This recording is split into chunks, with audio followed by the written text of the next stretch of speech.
Alors bonjour, aujourd'hui je vais vous parler du conditionnement classique ou conditionnement pavlovien, qu'on appelle également le conditionnement répondant.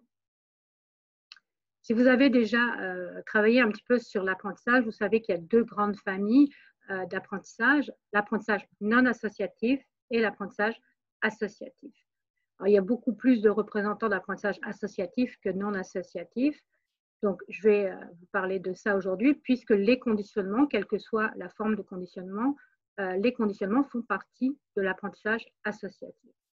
Alors, il y a deux grandes familles de conditionnements. Il y a les conditionnements de type skinnérien ou opérant, mais je n'en parlerai pas ici, puisque je vais focaliser cette capsule sur le conditionnement de type pavlovien.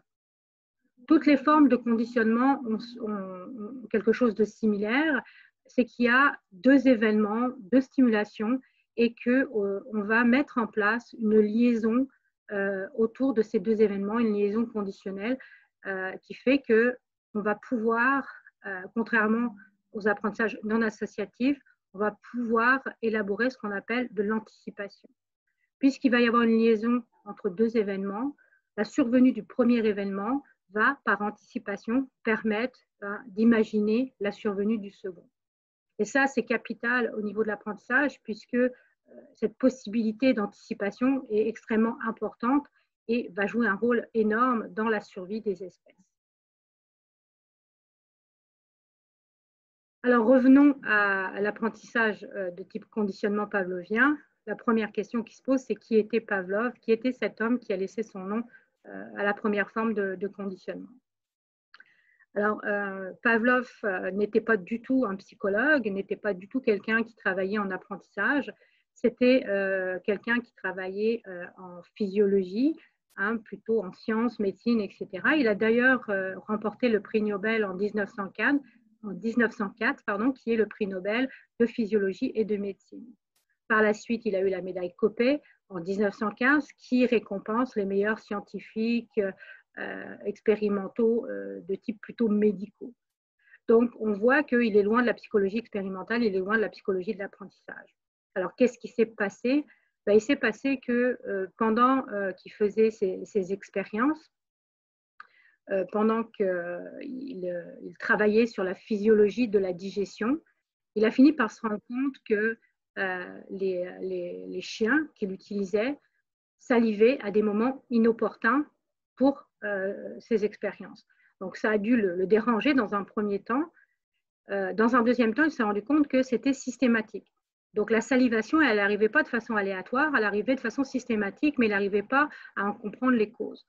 Donc, le trait de génie peut-être de Pavlov, c'est d'arrêter un petit peu ses apprentissages sur la physiologie de la digestion et d'essayer de mettre en place une recherche, élaborer un plan de recherche pour savoir pourquoi ces animaux salivaient et trouver la cause des salivations. Et c'est au travers de ça qu'à partir de 1898, il a commencé à mettre en place ce qu'on a appelé par la suite le conditionnement de type pavlovien ou le conditionnement classique. Alors, comment se passe un conditionnement classique? On peut le voir sur la diapositive de cette façon-là. On a trois phases, si on veut, que je vais décrire à partir de maintenant. Donc, première phase, avant le conditionnement. Qu'est-ce qui se passe avant le conditionnement? On va avoir des événements qui ne sont pas reliés. Donc, on va avoir un stimulus neutre. Qu'est-ce qu'on appelle un stimulus neutre? C'est un stimulus qui n'a que très peu d'effet sur un organisme, ce qui fait que quand l'organisme est mis en présence de ce stimulus-là, il va y avoir presque aucune ou pas du tout de réactivité. Ensuite, on va avoir un stimulus inconditionnel. Et ce stimulus inconditionnel, lui, va déclencher une réponse très importante, mais une réponse qui n'est pas apprise, une réponse qui est quasiment automatique par rapport au stimulus inconditionnel et qui n'a pas besoin d'être acquise par l'animal.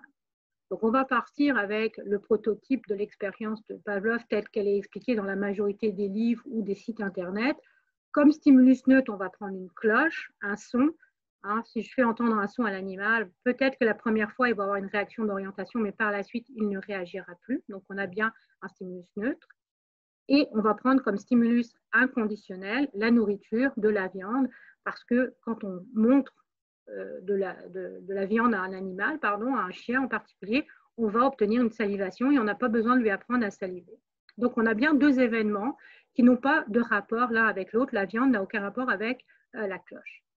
La procédure de conditionnement va justement, donc quand on est dans la deuxième phase, cette procédure-là va vouloir rapprocher le stimulus neutre et le stimulus inconditionnel. Donc on va élaborer un plan, on va mettre en place toute une série de conditions pour que l'animal puisse faire le rapprochement, puisse faire le lien, comme on disait au préalable, puisse faire le lien entre le stimulus neutre, la cloche, et le stimulus inconditionnel, la nourriture. Donc on va présenter la cloche, puis le stimulus inconditionnel, la nourriture, et on va obtenir la même réponse qu'on avait au préalable. On va obtenir de la salivation, et c'est normal puisqu'il y a présence du stimulus inconditionnel, il y a présence de la viande.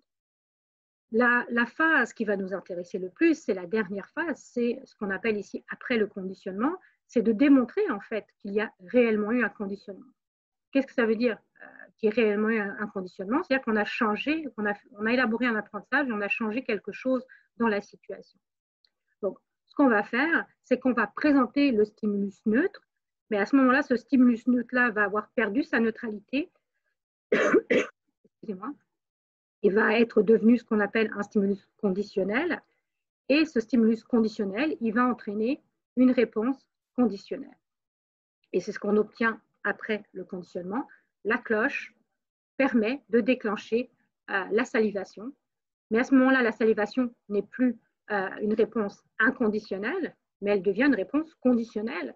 Pourquoi? Parce qu'elle est acquise à ce moment-là. L'animal va commencer à saliver au son de la cloche, ce qui n'est pas du tout naturel, comme pouvait l'être la salivation de l'animal à la vue de la viande. Donc, on a un glissement de propriété et ce glissement de propriété se fait par association. On a associé le stimulus neutre, la cloche, avec le stimulus inconditionnel, la nourriture. Dans le cadre du conditionnement de type pavlovien, le stimulus inconditionnel sert généralement de renforçateur. C'est la viande qui va motiver l'animal, qui va renforcer l'animal. S'il n'y a pas de viande ou s'il n'y a pas quelque chose d'appétitif ou d'intéressant, ce sera beaucoup plus difficile d'élaborer un conditionnement, bien évidemment. Alors, pour obtenir un conditionnement, il y a plusieurs possibilités et on va parler d'arrangement temporel, de relations temporelles ou on va parler de pairage. Donc, on va organiser de façon spécifique la survenue du stimulus neutre et la survenue du stimulus inconditionnel. Alors, on a plusieurs formes de pairage. On a le pairage en conditionnement différé, en conditionnement de trace, simultané ou rétroactif, et c'est ce qu'on va voir tout de suite après. Alors, dans un premier temps, quand je suis dans le cadre d'un conditionnement différé, d'un pairage différé, je vais présenter tout d'abord le stimulus neutre qui va devenir stimulus conditionnel, à savoir la cloche. Et dans un deuxième temps, donc après un délai temporel, je vais présenter le stimulus inconditionnel, la viande. Mais je vais le présenter avant la fin du stimulus conditionnel. Donc, on a un cas de figure où le stimulus inconditionnel est englobé à l'intérieur de la présentation du stimulus conditionnel. Bien sûr, il y a plusieurs possibilités de fenêtres temporelles entre le début du stimulus conditionnel et le début du stimulus inconditionnel. Et il n'est pas impossible que le stimulus inconditionnel perdure après la fin du stimulus conditionnel. Mais dans ce cas de figure, la règle, c'est que le stimulus conditionnel doit commencer avant la fin le stimulus inconditionnel, excusez-moi, doit commencer avant la fin du stimulus conditionnel. Donc, en gros, quand la viande est présentée, il faut que l'animal soit encore soumis au son de la cloche. Ce genre d'arrangement temporel, ce genre de pairage est relativement fiable, relativement favorable, c'est-à-dire qu'il va donner assez rapidement des situations d'apprentissage et il est utilisé assez fréquemment. Le deuxième type de pairage, qui est le pairage de trace, à ce moment-là, on va avoir une dissociation entre les temps de présentation, entre le stimulus conditionnel qui deviendra le stimulus neutre, qui deviendra conditionnel, la cloche, et le stimulus inconditionnel. Donc, dans un premier temps, on va présenter le stimulus conditionnel, la cloche. Il va y avoir un laps de temps, une fenêtre temporelle entre les deux, puis dans un deuxième temps, on va présenter le stimulus inconditionnel, à savoir la nourriture. La fenêtre temporelle entre les deux peut être variable dépendamment de l'organisme qui est testé, dépendamment de la nature du stimulus inconditionnel. Donc, il peut y avoir plusieurs possibilités.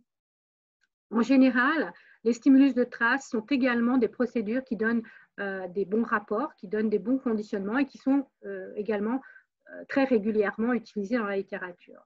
Donc, entre le pairage différé et le pairage de trace, on a l'essentiel des protocoles de conditionnement qui vont être établis sur une de ces deux procédures. On arrive aux deux procédures suivantes, qui sont des procédures moins utilisées, mais qui peuvent exister. Donc, la première, qui est le conditionnement simultané.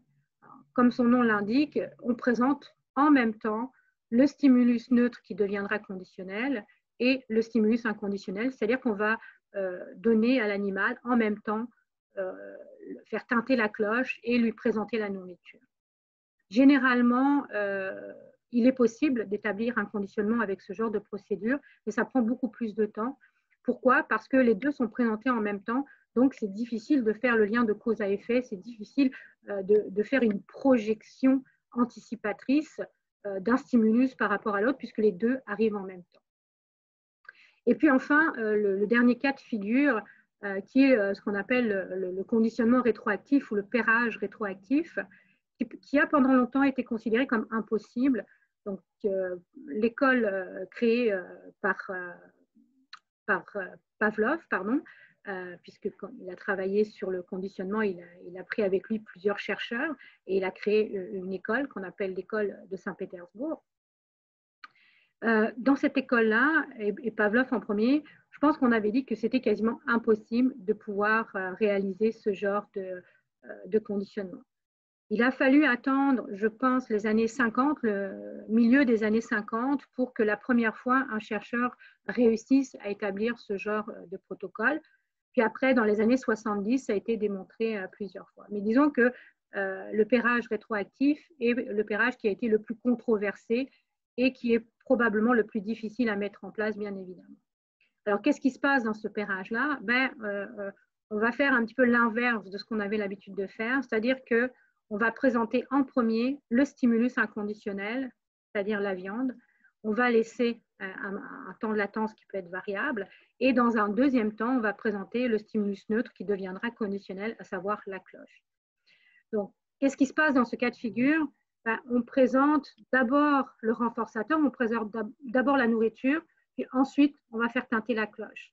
Il va falloir que l'animal change un petit peu l'ordre, puisque si pendant le conditionnement, on lui présente la cloche qui doit lui faire penser à la nourriture, il va falloir qu'il renverse la situation, puisque pendant l'apprentissage, on lui a d'abord donné la nourriture, puis ensuite, on a fait tinter la cloche. Donc, c'est un peu plus difficile, hein, il faut que l'animal renverse la situation pour arriver à cette espèce de possibilité anticipatrice.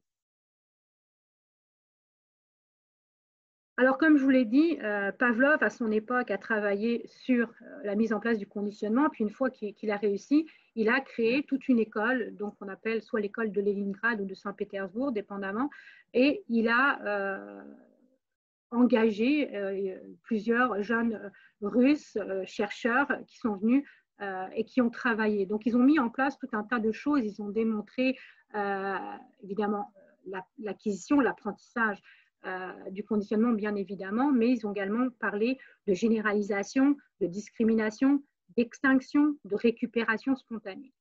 Donc, la généralisation et la discrimination ne font pas partie de la diapositive ici, mais sont assez faciles à comprendre. Donc, ce qu'ils ont démontré, c'est que si on repart du protocole initial, à savoir la cloche, et que je fais tinter la cloche pour élaborer un conditionnement, je peux utiliser des stimulus qui sont légèrement différenciés de la cloche. Donc, je vais avoir un son qui se rapproche, mais qui n'est pas exactement le même, un timbre un petit peu différent, etc., etc.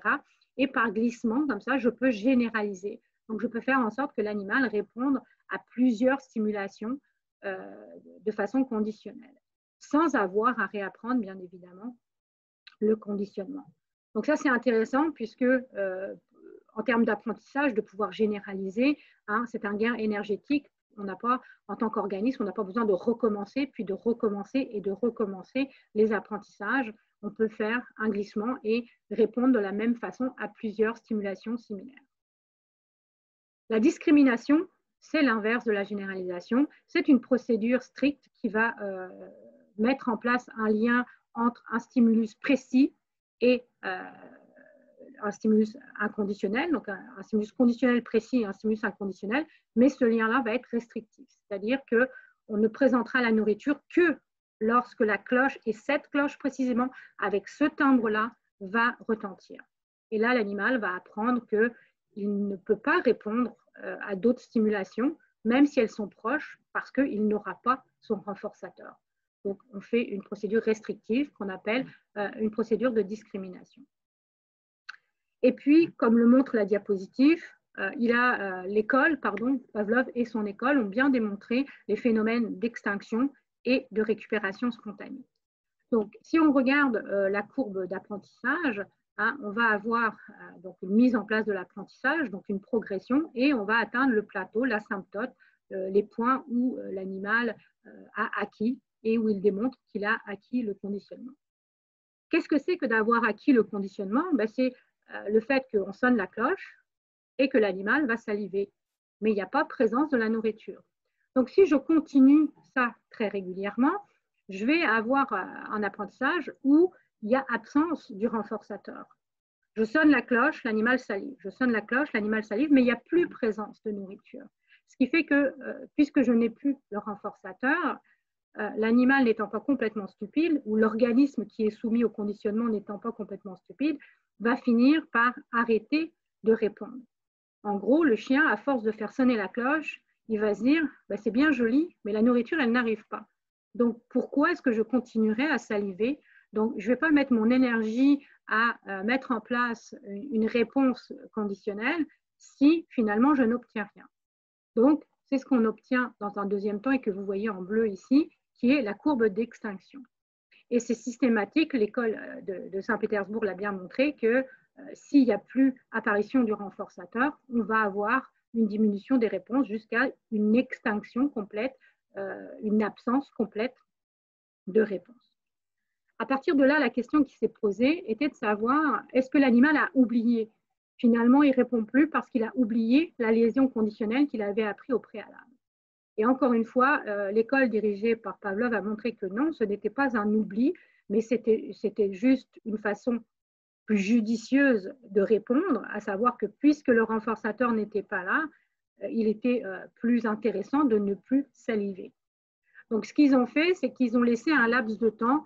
Okay, c'est marqué une journée, 24 heures sur le diagramme. Ça peut être un petit peu plus longtemps. Et pendant cette phase-là, ce qui est très important, c'est que l'animal ne soit absolument pas soumis à la stimulation conditionnelle. Donc, il ne doit pas avoir de lien ou entendre la cloche à ce moment-là. Donc, quand on le coupe comme ça de la présentation du stimulus conditionnel, qu'est-ce qui va se passer? Donc, 24 heures après, on fait retentir la cloche une première fois et on regarde ce qui va se passer. Si l'animal avait oublié complètement la liaison conditionnelle qu'il avait établie pendant le conditionnement, à ce moment-là, il ne répondrait pas, tout simplement. On n'aurait pas de réponse. Or, ce n'est absolument pas ce que l'on voit sur le graphique. Effectivement, quand on laisse passer un délai sans que l'animal ne soit soumis au stimulus conditionnel et qu'on fait retinter la cloche, on s'aperçoit qu'il y a une réponse. Alors certes, la réponse n'est pas aussi importante que pendant la phase de conditionnement, mais on a une réactivité de l'animal qui est significativement plus importante que ce qu'on avait au préalable pendant la phase d'extinction. Donc on peut dire deux choses, que l'animal n'a pas oublié complètement la liaison conditionnelle. Par contre, il ne répond pas complètement parce qu'il n'a pas oublié non plus que parfois il n'y avait pas le renforçateur. Donc pour certains chercheurs, c'est comme si l'animal avait créé deux liaisons conditionnelles à partir du même stimulus conditionné. Quand la cloche retentit, dans un premier temps, l'animal apprend que la cloche va lui permettre d'anticiper sur l'arrivée de la nourriture. Donc à ce moment-là, il se met à saliver. Pendant la phase d'extinction, il génère un deuxième apprentissage. quand la cloche retentit, il n'y a plus de nourriture, il n'y a plus de renforçateur, donc ça ne vaut pas la peine de saliver. Et quand il n'y a plus présence, donc quand on lui laisse cette latence sans qu'il y ait la présence de stimulus conditionnel, donc l'animal n'est plus soumis à la cloche, et qu'on la fait sonner, ben, les deux liens sont possibles. Donc l'animal, à ce moment-là, il peut réagir à bah, ok, la nourriture va arriver, donc je vais me mettre à saliver. Ou non, c'est évident que la nourriture n'arrivera pas, donc ce n'est pas besoin de saliver. Donc, étant donné qu'il peut avoir les deux réactivités opposées, en général, ce qui va se passer, c'est que c'est un amalgame des deux et l'animal va émettre une réponse, mais une réponse qui est limitée. Je dirais, c'est la réponse du au cas où. Au cas où il y aurait de la nourriture, peut-être que je pourrais me permettre de saliver. Donc, on se retrouve avec une réponse qui n'est pas complète, mais qui est quand même présente. Donc, ce qui permet de montrer que non, la liaison conditionnelle au préalable n'a pas été oubliée. Et bien sûr, si je continue de laisser des laps de temps sans que l'animal soit en présence de la nourriture, de la cloche, pardon, du stimulus conditionnel, puis que je recommence, ben, je vais obtenir une réactivité, mais cette réactivité va être de moins en moins importante, va être d'une amplitude de moins en moins conséquente. Alors, la réactivité de l'animal après un laps de temps, c'est ce qu'on appelle la récupération spontanée. L'animal, spontanément, récupère son comportement sans qu'on ait besoin de recommencer, évidemment, le conditionnement. Et on peut avoir une extinction de la récupération spontanée si je continue à faire des sessions comme c'est montré dans le graphique, et surtout si je continue à ne pas donner le renforçateur, c'est-à-dire à ne pas donner la nourriture à l'animal. L'école de Saint-Pétersbourg a démontré plusieurs autres choses, comme par exemple que le contexte pouvait avoir un effet, comme le fait qu'il pouvait y avoir des conditionnements indirects. Donc, c'est ce qu'on va voir à partir de maintenant. Alors, bien évidemment, même si ça a été mis en évidence il y a assez longtemps, les situations que je vous présente sont un peu plus récentes. Donc, on s'aperçoit que le contexte peut servir de stimulus neutre qui deviendra un stimulus conditionnel. Donc, et ça a été très, très utilisé par la suite en pharmacologie notamment, ou plutôt en pharmacologie clinique, pour montrer qu'est-ce qui se passait au niveau de la tolérance apprise dans la consommation de substances psychotropes et également dans ce qu'on appelle le surdosage accidentel. Alors, comment les choses se passent? C'est que généralement, les personnes qui vont consommer des substances récréatives non légales vont le faire plus ou moins dans le même endroit et vont obtenir un comportement, le comportement souhaité. Donc, on a le stimulus neutre au départ, qui est l'environnement. On a le stimulus inconditionnel, qui est la consommation de substances et l'effet que ça va avoir sur l'organisme, le cerveau en particulier. Et on va avoir la réponse inconditionnelle, qui va être la mise en place de systèmes compensatoires par l'organisme pour pouvoir éliminer la substance. Qu'est-ce qui va se passer au bout d'un certain moment, à partir du moment où l'organisme va se rendre au même endroit pour consommer la même substance? Le stimulus neutre qu'est l'environnement va perdre sa neutralité et devenir un stimulus conditionnel. Donc, quand la personne va être dans le même environnement, l'organisme reconnaît l'environnement et ça va déclencher automatiquement la réponse la mise en place de la réponse qui permet de dégrader efficacement les substances. Donc, ça ne fait pas l'affaire de la personne puisque à dose égale, la réactivité au niveau du cerveau, la réponse que la personne attend sera diminuée. Pourquoi? Parce que les processus compensatoires ont déjà été mis en place et sont très efficaces. Donc, ce que va faire la personne pour obtenir les mêmes sensations, c'est d'augmenter la dose. Donc, c'est pour ça qu'on parle de tolérance acquise à ce moment-là. Maintenant, on peut aller encore plus loin. Si on a cette forme de conditionnement et que l'individu consomme la même dose qui a été augmentée généralement, donc si l'individu consomme la dose augmentée dans un nouvel environnement, ce qui va se passer peut être dramatique. Pourquoi? Parce que l'organisme ne reconnaît pas l'environnement. Ce n'est pas un stimulus conditionnel, c'est un nouvel environnement. Donc, à ce moment-là, on n'a pas la préparation de l'organisme. On n'a pas la mise en place des processus de compensation, de dégradation de la substance efficace. Et la dose qui va être prise va être active, efficace, à son plein potentiel. Et ça peut être délétère. Ça peut créer ce qu'on appelle une overdose. Je vous ai dit également qu'ils avaient démontré ce qu'on appelle les conditionnements indirects. Le premier, qui est assez bien connu, c'est ce qu'on appelle le conditionnement d'ordre supérieur. Donc, on reprend toujours le conditionnement de base, mais ce qu'on va faire, c'est rajouter un deuxième stimulus neutre. Donc, si je prends le schéma, j'ai un schéma classique, j'ai l'ouvre-boîte électrique et la nourriture, et ça va conditionner mon chat. Donc, dès qu'il va entendre l'ouvre-boîte électrique, il va se mettre à saliver et à courir à l'endroit où sa gamelle va être. Ça, c'est assez classique. On n'a même pas besoin parfois de mettre en place ce type de conditionnement. Ça se fait assez rapidement. Maintenant, ce que je peux faire, c'est rajouter un stimulus neutre. Ici, c'est la porte du placard, probablement là où se trouvent les boîtes de nourriture pour le chat.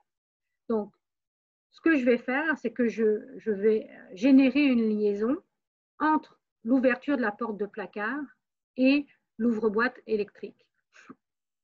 Vous remarquerez que dans cette condition-là, il n'y a pas apparition du stimulus inconditionnel. Il n'y a pas de nourriture. Et pour obtenir un conditionnement d'ordre supérieur, il ne faut pas qu'il y ait l'intervention du renforçateur, il ne faut pas qu'il y ait le stimulus inconditionnel.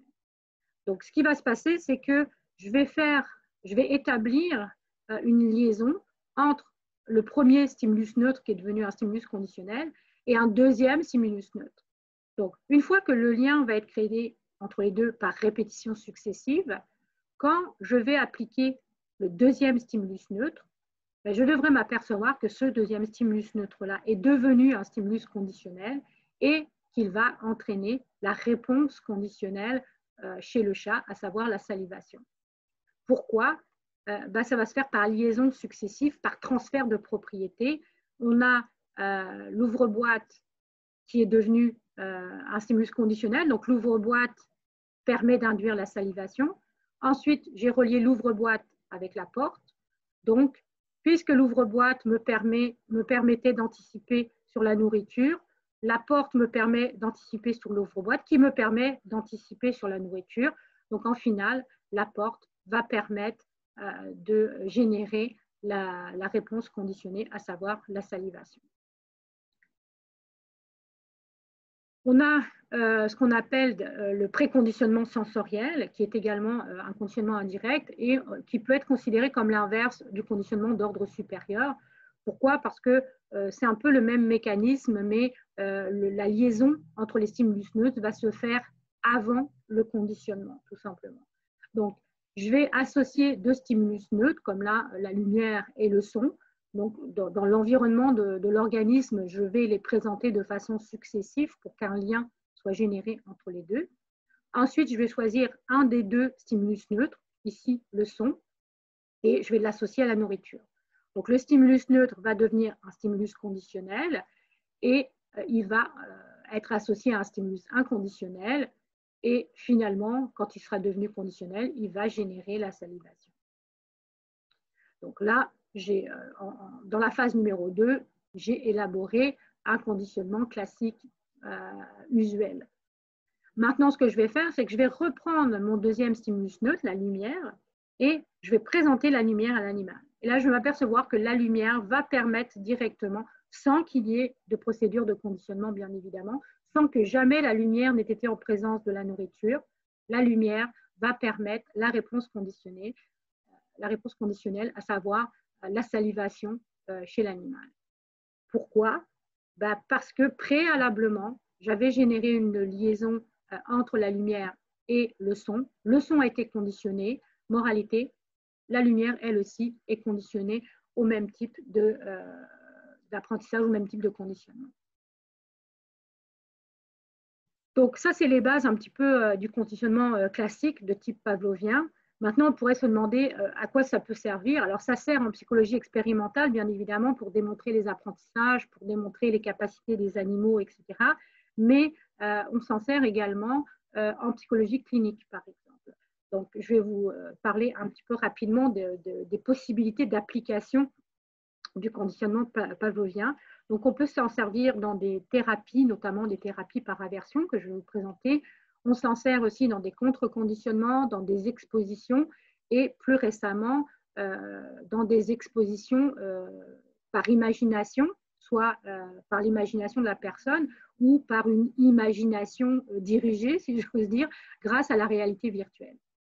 Le conditionnement de type pavlovien peut être aussi une des explications, et non pas la seule explication, mais une des explications de l'effet placebo. Puis on verra qu'il y a d'autres formes. Je ne vous en parlerai pas de toutes les autres formes qu'on peut utiliser, mais au moins vous en présenter.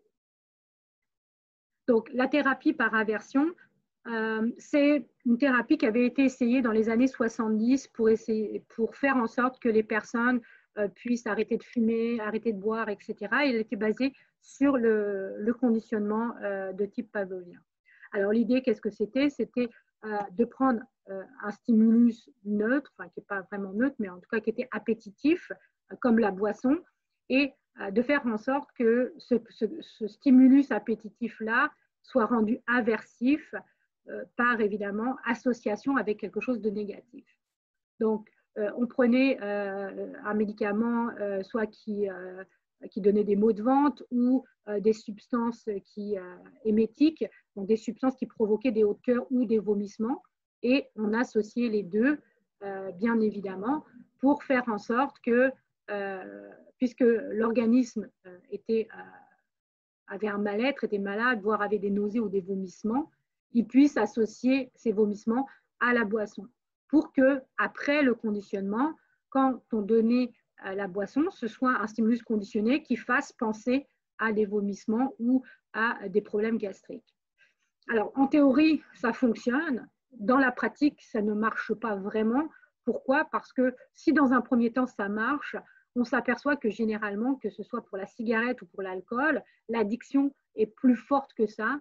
Et souvent, les personnes vont aller au-delà du mal-être, au-delà des nausées et des réactions nauséeuses pour continuer à consommer de toute façon. Donc, le processus fonctionne, mais il n'est pas suffisamment puissant, à ma connaissance, pour que les thérapies par aversion fonctionnent de façon adéquate. On a parlé aussi de contre-conditionnement, et puis c'est apparu en 1924 avec Jones, qui a traité la phobie des lapins chez un jeune garçon. Donc, pour quelle raison, je ne sais pas, mais un garçon avait la phobie des lapins, donc n'était pas capable de rester en présence des lapins, donc l'objet phobique qui génère l'anxiété, la peur, etc. Donc, la réaction à partir de ça, c'est d'utiliser le conditionnement pour instaurer un état émotionnel différent. L'idée, c'est qu'on ne peut pas être dans deux états émotionnels différents en même temps. Donc, je ne peux pas, en voyant un objet, avoir peur et en même temps être heureux ou être content ou être satisfait. L'organisme ne peut pas émettre ces deux émotions contradictoires en même temps. Donc, dans un premier temps, le lapin, l'objet phobique, générait l'anxiété et la peur. Donc, ce qu'on a voulu faire, c'est associer ce lapin avec quelque chose, avec un stimulus inconditionnel qui lui était plutôt agréable. Donc, un verre de lait, des biscuits, quelque chose d'appétitif pour le jeune homme. Et ce qu'on a fait, c'est qu'on a généré une liaison entre les deux, donc en présentant le stimulus qui faisait peur avec le stimulus inconditionnel qui était, comme je le disais, des biscuits et du lait. Et la réponse inconditionnelle, à ce moment-là, c'était plutôt le plaisir. Et de le faire suffisamment de fois pour que le lapin perde sa capacité à générer la peur et que ça puisse être remplacé progressivement par quelque chose si ce n'est agréable, ou en tout cas par quelque chose qui ne fait pas peur. Donc, ce genre de contre-conditionnement, bon, c'est plus lent que ce que c'est montré ici, mais c'est assez opérationnel, et ce qu'on dit généralement, c'est que dans les thérapies cognitivo-comportementales qui utilisent la base des conditionnements et pas uniquement les conditionnements, qui sont un peu plus complexes que ça, eh bien, les phobies sont le genre de pathologie qui se soigne assez bien. Dans la fin des années 50, 1958, Volpe a continué à travailler et il a parlé de contre-conditionnement par inhibition réciproque réciproque, il a parlé de phase de désensibilisation. Donc, on a continué à travailler sur les procédures de conditionnement de façon un petit peu plus intensive. On peut jouer sur la phase d'extinction également. Donc, on peut faire ce qu'on appelle des immersions avec prévention de réponse. Où, bon, il y a tout un tas de protocoles et je ne suis pas suffisamment férue de clinique pour vous en parler, mais sachez que ça existe et que grâce à la réalité virtuelle, on peut améliorer les techniques et surtout mettre les patients dans des situations qu'on n'aurait pas pu faire avant, soit parce qu'elles sont trop chères, soit parce qu'elles sont éventuellement trop dangereuses. Donc là, vous voyez par exemple une personne qui est en traitement par immersion et extinction, mais par le biais de la réalité virtuelle. Donc c'est probablement une personne qui a peur des avions, donc on va lui faire tout un tas de séances en réalité virtuelle, comme quoi elle était dans un avion, et puis on peut aller très loin, hein, on peut mettre même des conditions atmosphériques assez catastrophiques, des orages, un avion qui secoue, etc., etc., parce que là, il n'y a aucun risque, la personne ne mourra pas, c'est certain, il n'y aura pas de crash d'avion, il n'y aura pas de problème, et qui plus est, ça coûte beaucoup moins cher que de prendre l'avion régulièrement. Donc, ça permet de mettre la personne en immersion dans des situations très drastiques et de façon efficace. Et ça a été démontré que ça fonctionne extrêmement bien, ce genre de thérapie. Donc, oui, juste pour finir, on mise sur l'extinction, c'est-à-dire qu'on met la personne dans une situation. Alors, évidemment, on va partir de la moins anxiogène au départ et on va augmenter l'état d'anxiété au fur et à mesure. Mais ce qu'on va faire, c'est qu'on va faire en sorte que la réactivité de la personne diminue grâce au phénomène d'extinction. Donc, je mets la personne dans un fauteuil d'avion. Si c'est une phobie, c'est déjà quelque chose qui va augmenter son anxiété. Et je vais la laisser suffisamment dans cette situation-là pour qu'elle se rende compte qu'il n'y a rien de néfaste qui va arriver. Donc, on va avoir un phénomène d'extinction, donc la réactivité va diminuer. Une fois que la réactivité aura diminué, je vais passer à une étape supérieure. Hein, je vais la remettre dans l'avion, je vais lui demander de boucler sa ceinture, par exemple. Et je vais graduer comme ça les niveaux d'anxiété pour faire en sorte que la personne puisse finalement tolérer de rentrer dans un avion, de s'asseoir, boucler sa ceinture et de faire un voyage sans qu'il y ait massivement d'anxiété chez cette personne-là. On peut, comme je vous le disais tout à l'heure, expliquer au moins en partie le phénomène placebo par le conditionnement. Donc, vous avez ici le conditionnement classique qui a été repris selon le protocole imaginaire plus ou moins, mais ce qu'on entend régulièrement par rapport à l'expérience initiale de Pavlov. Et on vous a mis ici une situation pour un placebo.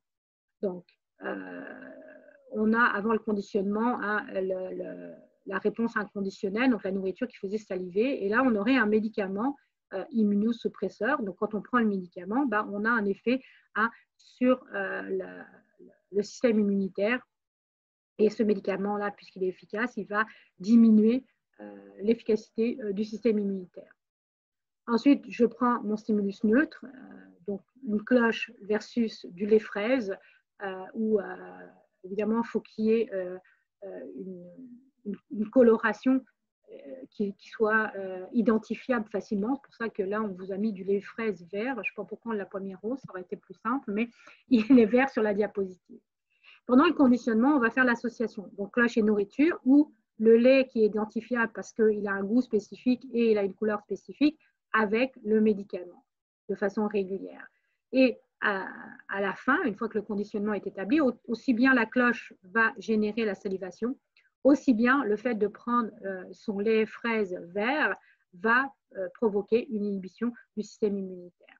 Donc, c'est bien un effet placebo puisque là, on n'a pas de molécule active du tout et qu'un stimulus qui était neutre au préalable va devenir un stimulus conditionnel. Alors, comme je vous le disais, c'est une partie de l'explication de l'effet placebo. L'effet placebo est plus complexe que ça et il y a probablement d'autres façons de l'expliquer. Mais c'est une première vision et une première façon d'expliquer le concept de placebo. Et puis, je vous ai dit qu'il y avait d'autres possibilités d'utilisation. Donc, je ne ferai pas le tour. On en verra d'autres pour ceux qui sont en cours en apprentissage et conditionnement. On en verra d'autres. Mais on peut aussi penser à l'attachement. Alors, je ne veux pas dire que l'attachement est uniquement un phénomène de conditionnement, mais il est probablement renforcé par conditionnement. Donc, vous voyez que on a la nourriture, donc un stimulus inconditionnel hein, qui fait plaisir à l'enfant, et la mère, dans ce cas-là, serait un stimulus neutre qui va devenir conditionnel. Pourquoi? Parce que la mère va être associée très régulièrement avec le biberon, avec la nourriture, et quand la mère va apparaître sans le biberon, bah, à ce moment-là, il y aura les mêmes réactivités qui vont apparaître chez l'enfant. Encore une fois, je suis persuadée que ce n'est pas le seul facteur explicatif pour l'attachement maternel ou paternel. Hein. Il y a bien d'autres choses qui vont jouer, d'autres formes d'apprentissage, d'autres liens qui vont se créer, c'est très certain, mais on peut à la base utiliser le conditionnement de type pavlovien pour expliquer ce genre de choses. Donc, je vous ai fait un petit tour d'horizon du conditionnement pavlovien. Bien sûr, il y aurait d'autres choses à en dire, c'est plus complexe. Ce qui m'intéressait, c'était de vous le montrer, de vous le décortiquer un petit peu, mais également de vous montrer que ce n'est pas quelque chose d'ancien, de poussiéreux, un vieux conditionnement avec une vieille personne russe dans son laboratoire, etc. Et qu'on peut très largement dépoussiérer le conditionnement de type pavlovien et s'en servir dans des formes d'apprentissage, dans des explications qui sont beaucoup plus récentes, hein, notamment la prise de drogue, notamment l'effet placebo ou les théories de l'attachement. Donc, on peut s'en servir pour des choses très actuelles. Je vous remercie d'avoir suivi la capsule et on se retrouve dans une autre capsule. À bientôt. Au revoir.